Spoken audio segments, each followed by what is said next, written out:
Hey everyone, my name is Frances Borger and I'm going to be talking to you about oily pets. So I'm going to be sharing lots of information all about oils and pets. And if you have any other questions, you can message me afterwards. I'm going to put a couple of links under the class post as well, some from Lindsay Elmore and that kind of stuff. So right now I'm just going to screen share and I'm going to kind of go through my PowerPoint presentation with you guys. So enjoy.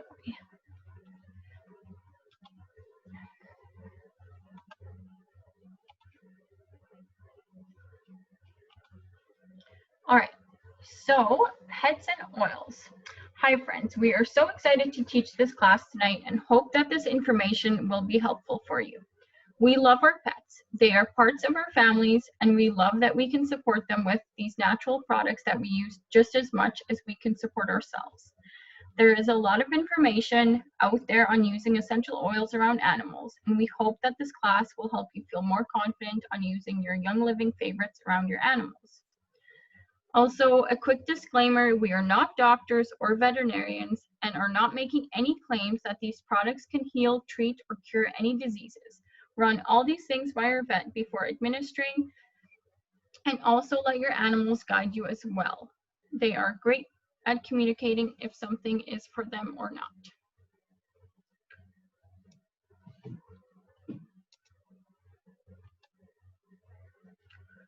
Oily safety in animals. One of the most important place that we can start is by talking about the safe use of oils around animals. We're going to start with just some general information.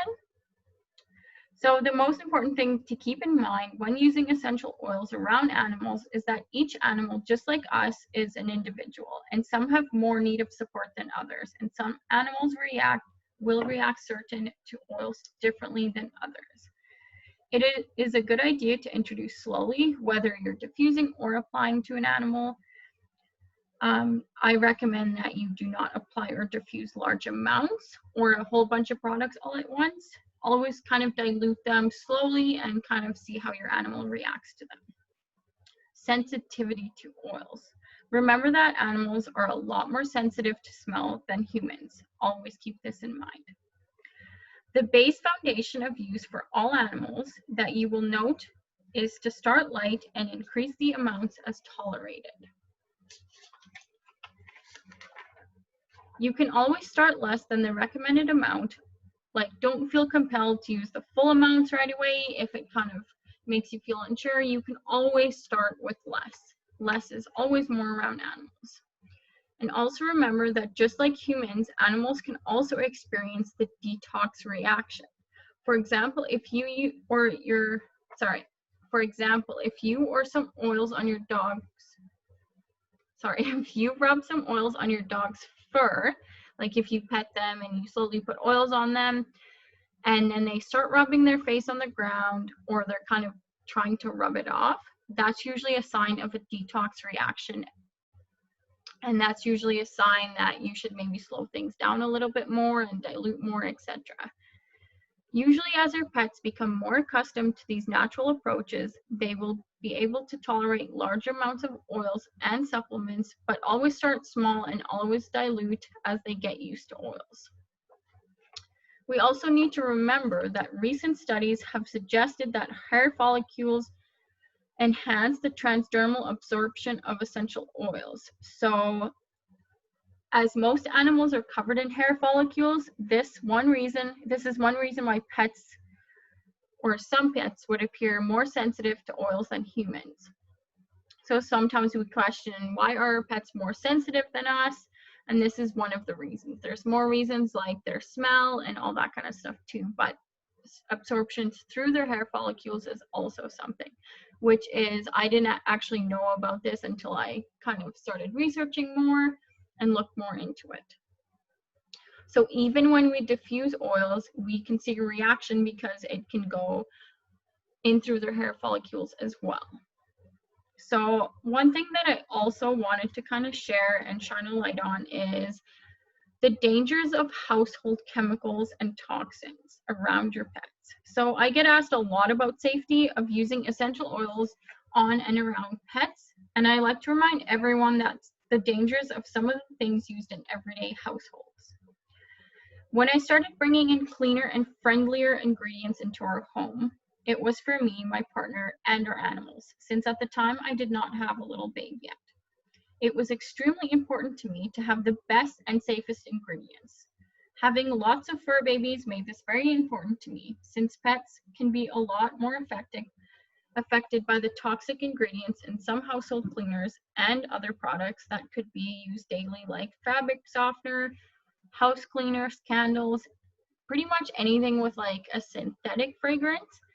These things could be very harmful to pets. So if you're worried about like essential oils and more natural products, you should also really look into everyday products. Hopefully most of you don't use them anymore. I know I got rid of kind of all that stuff, but to some of you who are new around here, that might be something that you would like to look into, especially like those wall plugins, like things that give off a lot of scent. Those can be very hard on an animal's system. I got rid of pretty much all the toxic products in my home because I knew how much it affected me and people around me, and especially my pets. These chemicals can be absorbed, like I said earlier, very easily through their hair follicles, but not only that, also through their paws. So think of when you took that spray and sprayed down their dog beds and their couches and the area that they're always around, or even cats in their cat litter. If there's a lot of scent to it, that's actually very hard on their systems and it's not good for them at all. And usually when it says odor eliminator, that means it's got a ton of synthetic fragrance in it, which is not good for our animals at all. So that brings me to our next post. So oil aversions. So for example, sometimes I don't dilute my oils and I leave them neat, which means I don't dilute them. I just leave them pure on my hands. And then I kind of rub them in my hands, and then I pet my animals. For certain cats, diluting these oils or waiting until they are basically absorbed completely into my hands is usually tolerated just fine. However, if I were to have a heavier amount of essential oils on my hands or be holding like a full essential oil bottle while I approach them, they may move away from the situation. So after a few very light applications, I find that I can kind of gradually expose them more and more, which is kind of what I found for myself too. As I first started with essential oils, I was a lot more sensitive, and now that I've used them for a couple of years, it's just like I just kind of dump all the oils pure on myself because I'm like, just it doesn't bother me as much. They're not as like I'm not as sensitive to them because I'm used to them. So if I can gradually expose them more, then that like eventually they'll get more used to it, kind of thing. So food aversions are well documented in the animal kingdom. A pet nauseated from kidney disease may avoid a food that was fed during that time frame. The pet relates the particular food to the feeling of illness. An aggressive exposure and bad experience with an essential oil can make an animal leery of all essential oil exposure. So for me, it's kind of similar. Like if I'm having a bad day or if I'm having a bad moment, and then if I were to smell that oil in that moment, if I smell that oil again, it might bring me back to that exact moment because the first time I smelt it, I was in a bad moment, if that kind of makes sense. So now that's not to say it's dangerous to use these oils or that we can't use oils neat for animals. This is a common misconception. This technique of starting light is just about being respectful of what animals like and to make administration and life with an animal easier. Sorry, guys. So here I have a little picture as well. it says for dogs, the safest way to use oils with dogs is to diffuse them in a room where they can leave when they want. So anybody who asks me, is it safe to diffuse around dogs? So I always say, make sure they can leave the room. Don't have them locked up in a tiny room with the diffuser blasting. Some humans don't even like that because it's a lot for them, right? It's a lot of scent, and we have to remember that an animal's scent, especially a dog, their scent, like their sense of smell is really, really high. So just make sure they can leave, and then they're comfortable they can be comfortable kind of getting used to it and that kind of stuff. So another way is to apply it on your hands and kind of rub your hands together and put some carrier oil on, and then pet them or dilute and apply where needed. So this is a really easy way to do it. So now, different ways to introduce oils to your pets. So a great way to introduce oils to your pets is to start diffusing them from about 1 to 4 drops in your diffuser. You can also make sprays and spray them in the air, kind of in the general area where your pet is. Just remember, when diffusing, give your pets room. If it's too intense or strong for them, then they can leave. When first introducing animals to oils, it is important to start slowly with diffusing. So 1 to 4 drops of essential oils the first time using a diffuser in the home is a great way to gauge their reaction. And of course, increase from there depending on how they tolerate it. Then you can kind of sense how strong the oil is to them, because like I said at the start of this class, every animal is different, just like every human is different with oils. You just kind of have to try it out and kind of see how they feel. So it may not seem that 5 drops of safe purification is strong to us, but when we get our noses right in there, as the vapor comes out, it can be pretty strong for us. So always remember that when using them around animals. And like I said in the previous slide, the petting method is a really good one. We can also apply them to the pads of their feet, and we can also use them in products like shampoo, sprays, or ointments. And you can just dilute them and then add them to your shampoos or ointments or anything like that. So one of the most common ways to use oils topically is by first putting the oils on our own hands, whether neat or diluted, and petting our animals. This is a great way to control the amount being used, and also kind of allows us to target specific areas of the body or systems as well.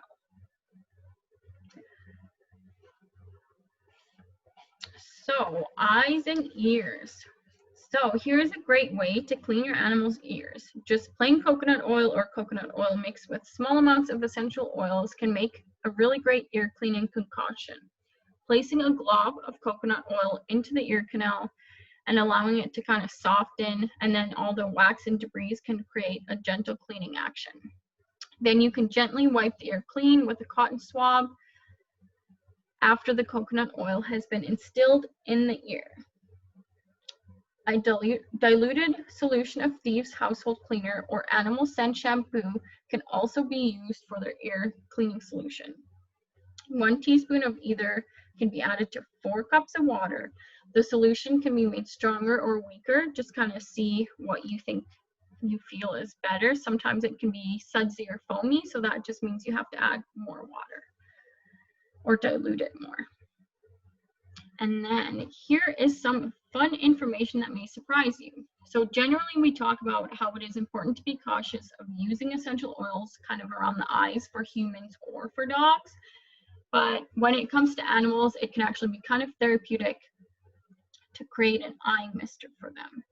So if they're experiencing any sort of discomfort, you can combine 4 drops of lavender with 4 ounces of distilled water and just kind of put it in a little spray bottle and spray around the eye area. And that's actually been shown to be a great support for lots of animals. Of course, always have some carrier oil on hand in case they show any irritation or anything. One of the things that I've heard happen to humans is that if they ever get oils in their eyes or anything like that, they flush it out with water. Do not do that because it won't help. You need to flush it with a carrier oil. So any type of fatty oil will help. The only animal who I wouldn't recommend it to is probably cats, just because they're a little bit more picky. So emotional support methods. So this is a really big one. I get asked about this all the time.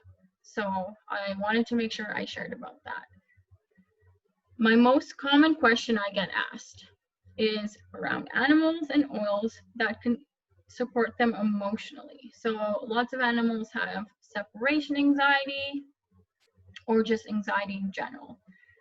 So working with animals on an emotional level is something that cannot be overstated, especially in this day and age where animals who have sometimes gone through lots of trauma and we bring them into our homes with a past that we may not know much about and have faced trauma before even entering our loving homes. Even if not, they are still a host of emotional needs that may be present in our animals. For instance, do you have any pets that get nervous when you leave or during a thunderstorm? Finding ways to support our animals emotionally is one of the best ways that we can love them. So usually our animals feel a lot better if we do this type of thing kind of one-on-one. So think of if you're going to therapy and if you're working through some stuff, generally we usually like to kind of do that alone, one-on-one, not with an audience around us. So it's the same with animals. It's very good to do it kind of one-on-one if you're able to, of course. So something that is important to note when using essential oils for emotional support on our animals, we may use a specific oil anticipating a specific response in our animals, but it may not be what that actually ends up being. We as humans often project our feelings and desires onto our animals. So me being an equine assistant learning facilitator, I saw this a ton. So when we do this program, we actually say that the horses are the teachers and we're the facilitators, because the horses project so much of the emotion and they're such good teachers because they kind of let you know exactly what's wrong with them or what's wrong with you. So I've seen this tons, that they project our feelings, and it's really interesting. So remembering this when you're being their emotional support, if you have anything that maybe is bothering you or you're having a hard time with, remember that they can feel that and that it can project onto them. So, sorry, where was I here? We must remember that they have their own unique personalities and dispositions. As we use oils, we may see them become more of who they actually are instead of who we kind of want them to be. So the outcome may not be exactly what you expect. So some of the methods that can help with emotional support are nightly diffusion. This is exactly what it sounds like, diffusing oils around our animals during the day, during the night as they and we sleep. So for me, I always have a diffuser on at night. So this is easy for me anyways. And most of our diffusers usually go throughout the whole night. They can go for 10 hours at a time, so it's perfect. So you can place a diffuser in the space where the animals sleep, and diffusing, like I said earlier, 1 to 4 drops of oil to start to target emotional support. In this instance, you generally want to have the diffuser going all night long, so you can use the same oil every night, or you can use a couple different oils and kind of use it as in a rotation. So rotational diffusion is a method of diffusing around your animals to target immediate emotional support needs. For instance, right after a puppy is rescued from a puppy mill, it means that every hour to 2 hours, a new emotional support oil is placed in a diffuser, constantly rotating different scents. So you can actually do this to up to about 7 different oils. Just make sure to target all different areas of emotional support. So remember, some animals might react differently to this. So you could start out with even about 3, and then you can kind of go up from there. And then of course you can do the petting application to kind of put it on you can do this multiple times throughout the day based on your animals, and this is a great way to also be present with your animal and offering them more comfort and kind of calming them down. Then another thing is, I don't know if you've ever heard of the raindrop technique, but it's something that's used on humans, and I've actually personally never had it done before, so I can't talk too much about it, but I have heard very good things about it, and we've had it done to some of our horses before with someone who's someone who's known how to do it, and we've had great results.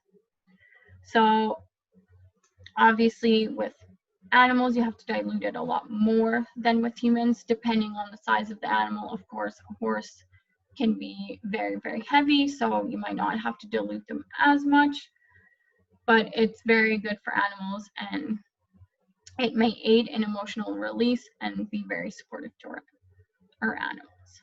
So some of the favorites to use kind of for emotional support on animals and on humans, this is the great thing. So if we need emotional support ourselves, we can use all of these oils. They will be good for us and for our pets. So peace and calming, believe, valor, grounding, joy, frankincense, trauma life, pet care, and Sarah. And there's a lot more out there. And just like I said, you may have to try a couple of different ones. Not every animal is going to react the same way. So if peace and calming is supposed to be for peace and calming, that doesn't mean that our animal is instantly going to be, peace and calm right after they use it. And just like us humans, I definitely prefer some oils over others, and some oils definitely help me a lot more with emotional support than others. So that's something you have to try out with your pet and kind of figure out. All right, next one. So Young Living actually has a whole animal sense line. That doesn't mean this is the only products you can use for your pets. You can use lots of other products from Young Living, but these are specifically made for our pets. So we can use these oils for ourselves as well. So there's a couple of different ones, and they say that it's best to kind of use them all together, but you can definitely use them individually as well. So most of these are just blends. So Inner Balance, a relaxing and quieting blend to support inner balance. So I would kind of compare that one to Digest for humans. I actually have a funny story about using Digest on my dog, because we've done some classes about the starter kit and dogs, because I love dogs, and so I kind of wanted to know what I could use them for. So I used Digest on my dog because he was really, really gassy, and it literally, I tried it up to 3 different times after that on different days, and it totally helped with it. So Inner Balance is kind of similar to Digest, but made for our pets. So then there's Pet Care. So this one is really great for pets' nervousness and to support feelings of comfort. So think of anxiety, think of thunderstorms, and this one can be a very good one. So you can use that in all different ways. You can pet them, you can make a little spray. I always like making a little spray and kind of spraying it on their beds, that kind of thing. And then Purity Clean. Chances are your pets live for playtime, but when these adventures become a little bit too rowdy, reach for this oil to help cleanse minor scrapes and scratches. So it's got lots of oils that are very good for their skin, and lots of oils that are kind of good for healing the skin. So it's a great one to have on hand. Then Pet Fresh is also very good for scrapes and scratches, and it helps support healthy recovery of irritated coat and skin, while also guarding against harmful contaminants.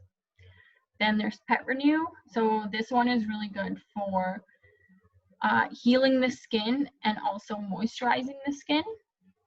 And then there is the Animal Sense shampoo as well. So like I said earlier, if you also want to add oils to your shampoo, you can totally do that.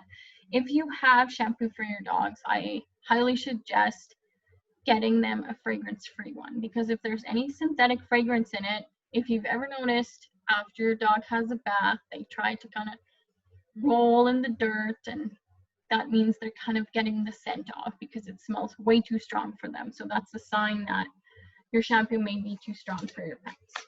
So I would recommend this one, or if any other shampoo, then I would recommend just doing a fragrance-free one and then adding oils for the fragrance.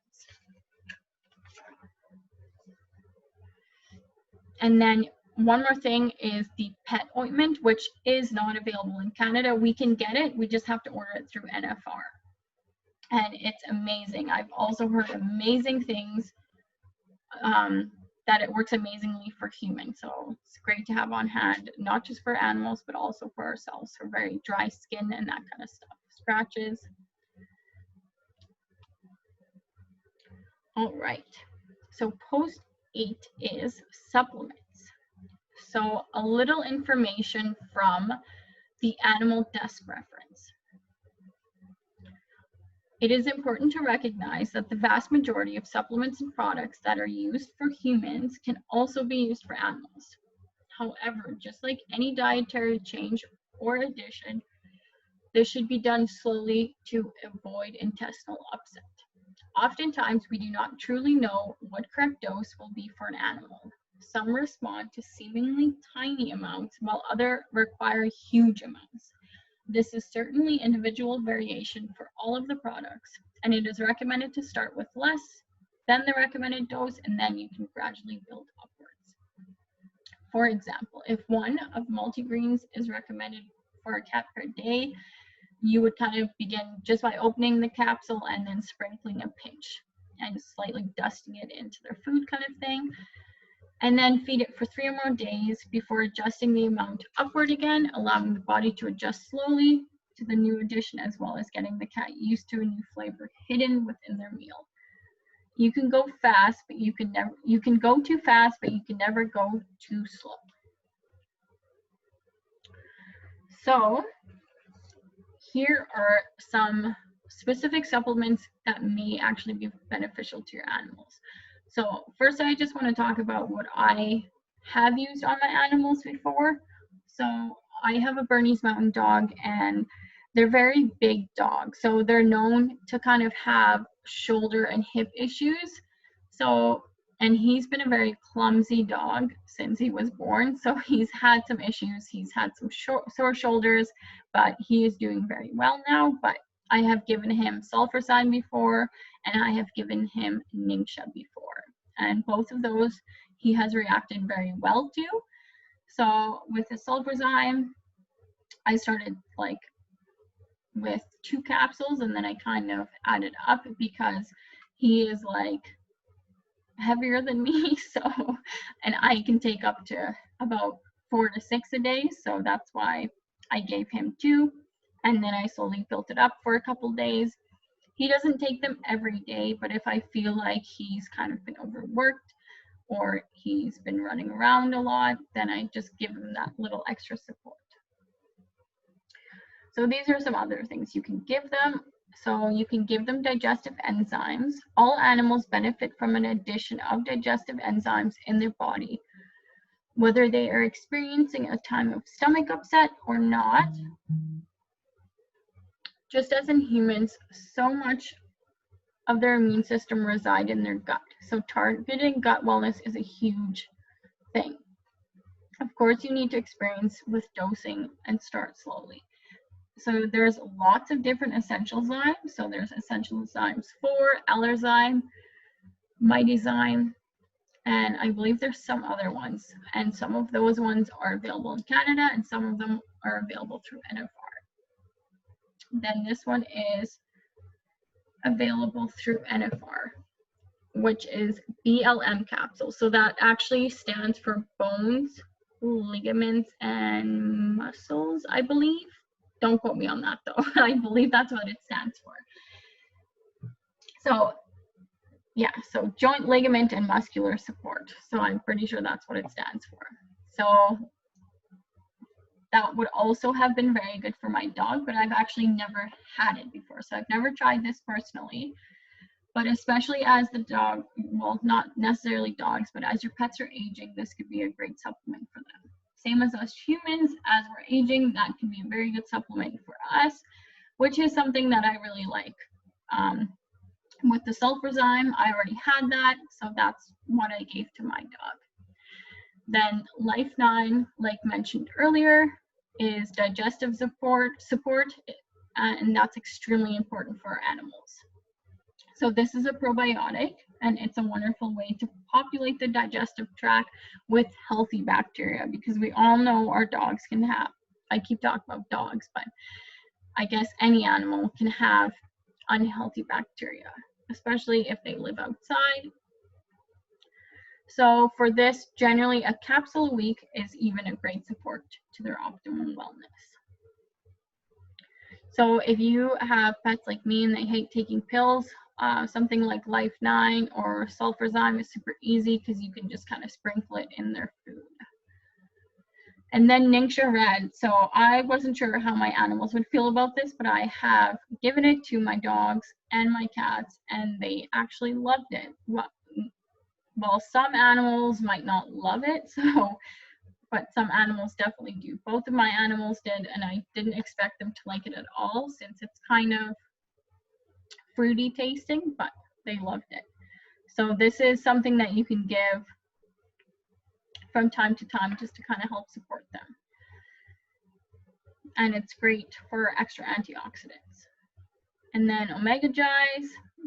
So any kind of fish oils are usually good for animals, but omega Gi's is a very, very good supplement. So this is the only one that I take for any type of fish oils. So I also love giving it to our animals. It's great for their coat, their skin, and also for their joints.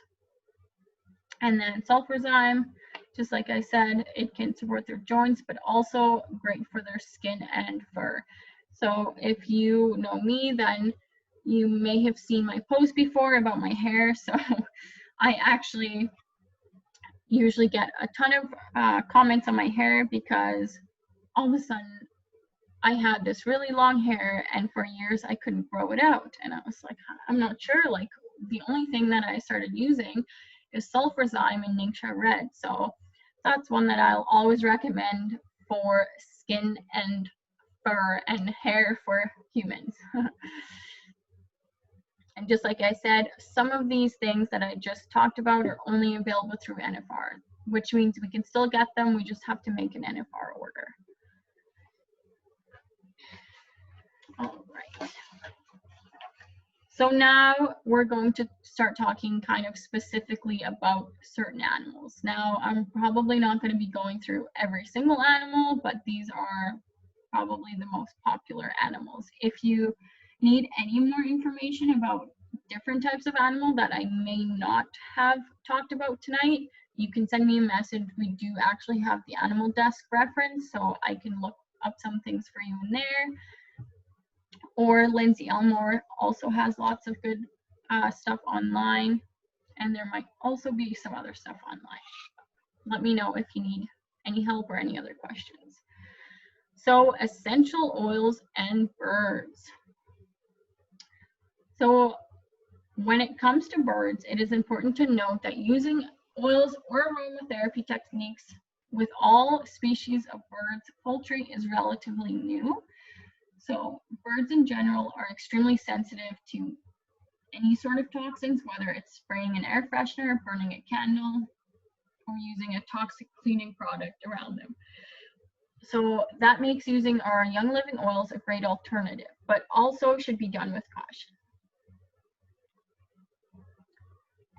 So here are some great ways to use oils around our birds. So my sister Yelly actually made this little photo that kind of explains what you can use what oil for. So it says peppermint, insect repellent and respiratory parasites, black pepper, egg quantity and quality and respiratory, And then for non-oily products, you can use dandelion for inflammation and overall health, and yellow egg yolks, apple cider vinegar for pH levels, and antibacterial garlic for parasites, one time every 2 weeks. Then eucalyptus, insect repellent and respiratory, thyme, plumage and parasites, cinnamon bark, immune and digestive, oregano, immune and digestive and parasites, and fractioned coconut oil, egg quality and quantity and plumage. We also had a chicken who had frostbite, and I believe that we used cypress on it. So that's also something that you could try for that.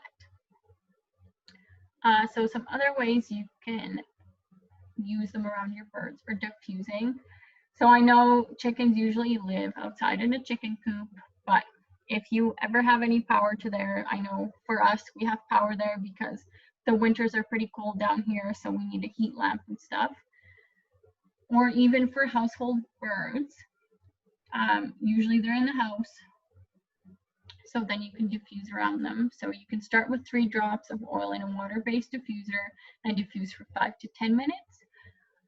And then you can kind of monitor their reaction. If they seem fine, you can increase the length of diffuser if you want.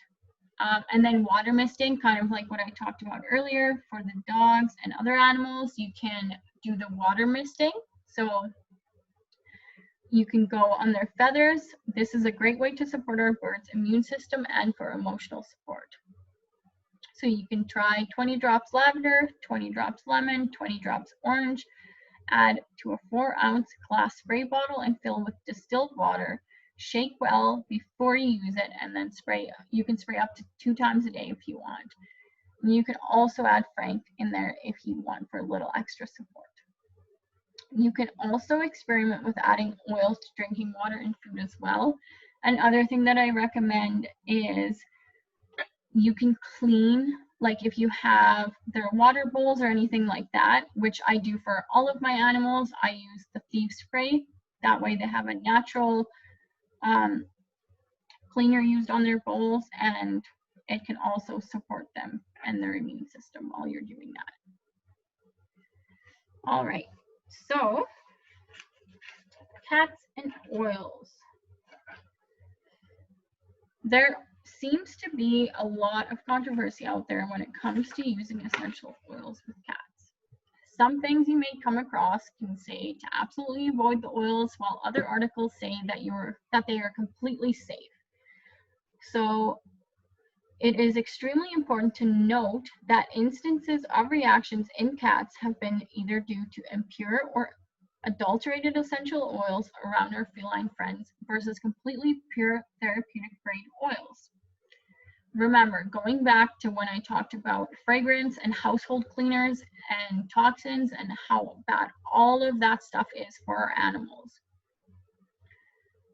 So therefore, we can feel confident using Young Living oils around our cats. Now, I'm not saying if you have a bottle of an oil that might be harder on our cats, like some of the hot oils. I can also put a link up under this class after. I believe it's Lindsay Elmore, and she kind of goes over the oils that can be a little harder on our cats because it's harder for their livers to digest. So I'm not saying take one of those bottles and dump it down your cat's throat, or put a whole bottle of essential oil and diffuse it around them. Just do, like, start lightly and then you can slowly increase, but never, obviously, for any pets or humans, you don't do that, right?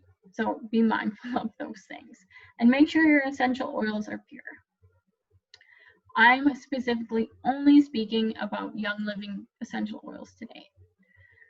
So, however, they definitely are some of the most picky animals out there when it comes to oils. So again, with cats, make sure they can leave the room. Then they have a choice whether they would like to be around the oil or would like to be further away. So one of the best ways to start using essential oils is actually by putting it in their cat litter. So this is great for me because I stopped using scented cat litter a couple of years ago. And then I would actually just add the oils kind of to make it smell better, because I no longer had that synthetic fragrance in there. And then I read that this could actually be helpful for your cat. So if you pick specific oils to put in there, then that can help them. So you can start obviously with an unscented kitty litter, then add 1 to 3 drops of your chosen essential oil to 1 cup baking soda. Then you put it in a mason jar and kind of let it marinate overnight. So I usually make a couple ahead of time, and I put it wherever my cat litter room thing is. And then I can add it to my cat litter every time I clean it. So eventually you can use more baking soda or more oils. This allows us to target wellness to our cats in a way that they are comfortable with. Of course, monitoring their response is important. So if they seem like they're not going in their cat litter, or they hate it or something like that, then you just change and you stop using the oil, or you use less or something. Just kind of see how they react to it. My cats have done very good with it, because at first, before I knew about any of this, I was using the synthetic fragrance, so they were used to a lot of scent already. So great ones to start with are copaiba, frankincense, or dijies. So those oils are kind of more subtle. I mean, dijies sometimes has a pretty strong smell, but just start small and you can slowly start adding. So diffusing is also generally tolerated well by most cats. They may have their own individual preferences. For instance, if the cat runs out of the room the moment you start diffusing citrus oils, that is a pretty strong indication that they do not care of the smell of that oil. But again, this can be depending on your cat. Then petting your cat is another great way, because they have many hair follicles, so they can absorb oils more quickly and stronger than any other types of animals. And remember, less is more, especially because they absorb it a lot faster. So remember that when you're using it around your cat. Then essential oils and dogs.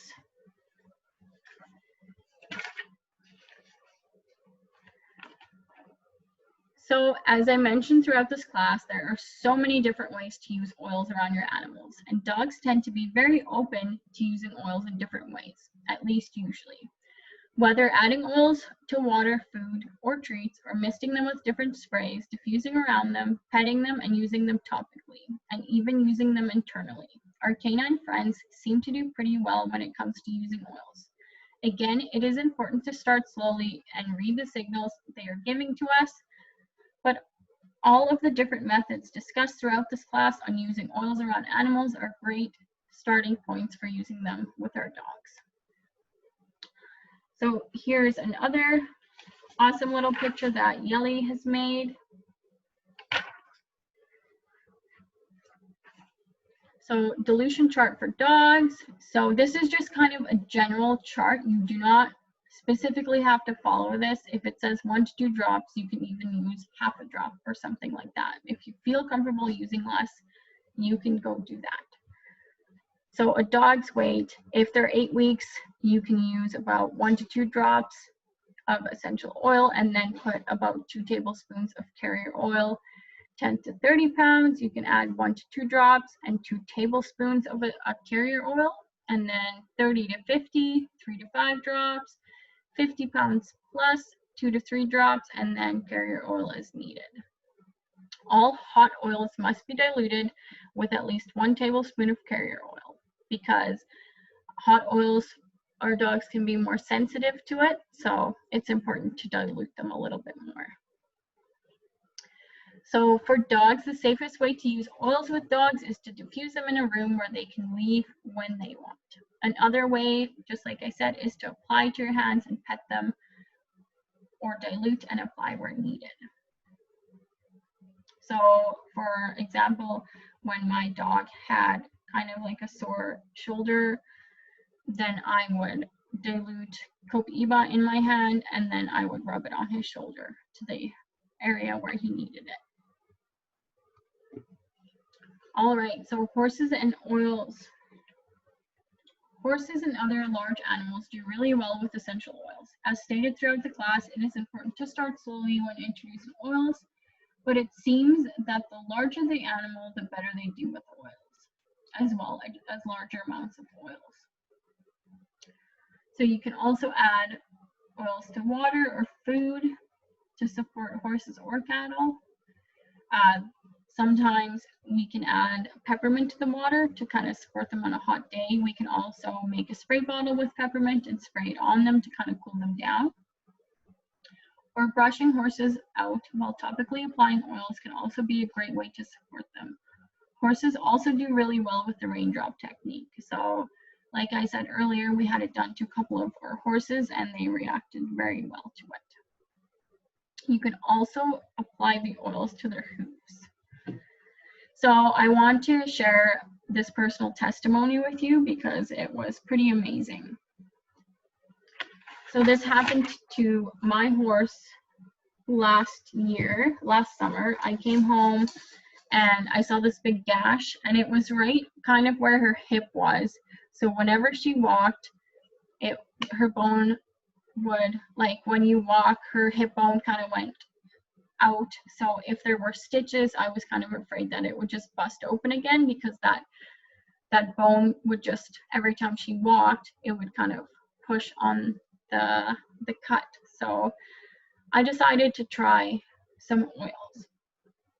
So here are some of the things that I used. So I used oils, honey, and colloidal silver. Now I'm not sure if I'm saying that correctly. I apologize if I'm saying it wrong.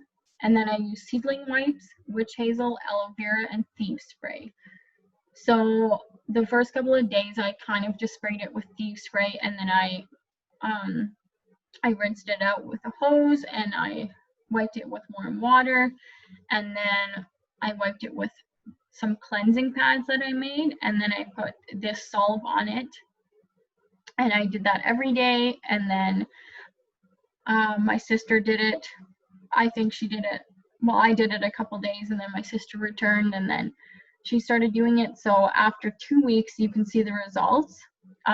We ended up not taking a picture again, but like today, it's completely gone. You can't see a scar or anything. So for me, that's very amazing. Like, it was a very deep cut, and it was a pretty wide cut. And for that scar to be completely gone, that's pretty huge for just using natural products like this. No stitches, nothing. So the oils that we used were Melrose, Lavender, Copaiba, Helichrysum, and Davana. So I looked into it, and all these oils had good healing properties, and they had good healing properties of scars and cuts. So that was important to me as well.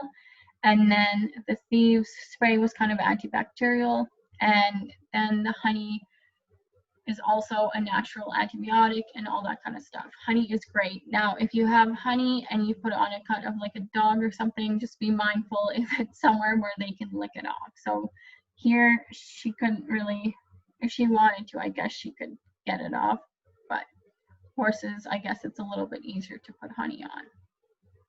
So yeah, I just wanted to share that testimony with you guys. All right.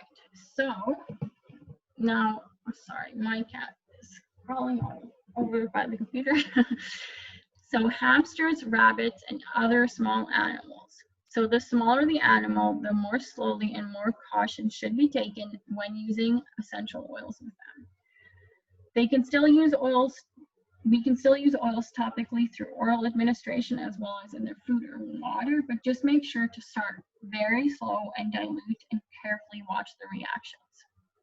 In many ways, they are similar to cats, who may give you indications from the start of what they like and what they don't like.